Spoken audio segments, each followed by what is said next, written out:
Yeah, Jim, the Philadelphia Health Commissioner today said the city's law department will be looking into how Philly Fighting COVID and its leaders managed and handled the vaccination effort, including nearly 200 doses health officials say are unaccounted for.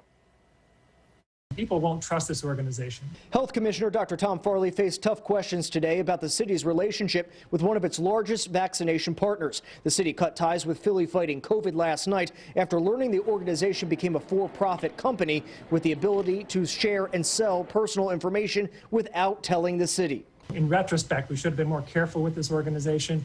I hope people, though, try to understand that at the time we had a fairly large number of doses that arrived at once. We had a lot of people we wanted to vaccinate quickly. And here we had an organization that we had worked with that looked like it had the capability of doing that. The city had a relationship with Philly Fighting COVID dating back to the spring for testing. The CEO is 22-year-old Andrei Doroshin, a researcher at Drexel University. Today, he relied on a lengthy statement saying the organization never hid its intentions with the city. It would never sell, share, or disseminate any data. Quote, there was language in our privacy policy that was problematic, and as soon as we became aware of it, we removed it. You would think that the city would have vetted this organization properly, and I'm really perplexed as to why that didn't happen.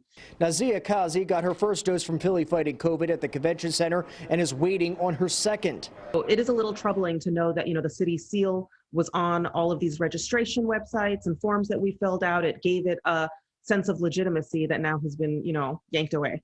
We've made several attempts to speak with Doroshin. Hi, you've reached Andrei Doroshin's cell phone. Thanks for calling.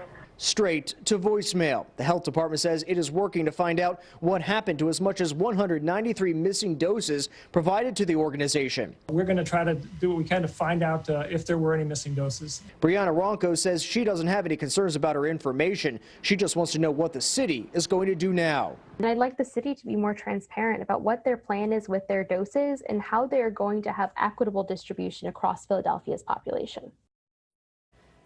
And the health commissioner says the department is not aware of any doses improperly taken or administered. He is hoping to iron out the next steps for the city's vaccination plan in the next few days. Live in the Montgomery County Bureau tonight, I'm DeLucia, NBC10 News.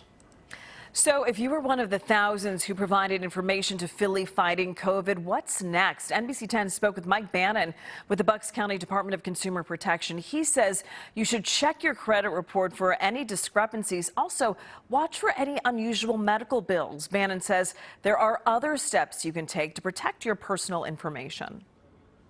We always recommend this is to read the fine print and opt out of any kind of information sharing that they may do, any organization may do. And of course, on a regular basis, check your credit history. Bannon says there are many lessons to be learned from this situation. He believes the city of Philadelphia and other agencies will take more precautions going forward.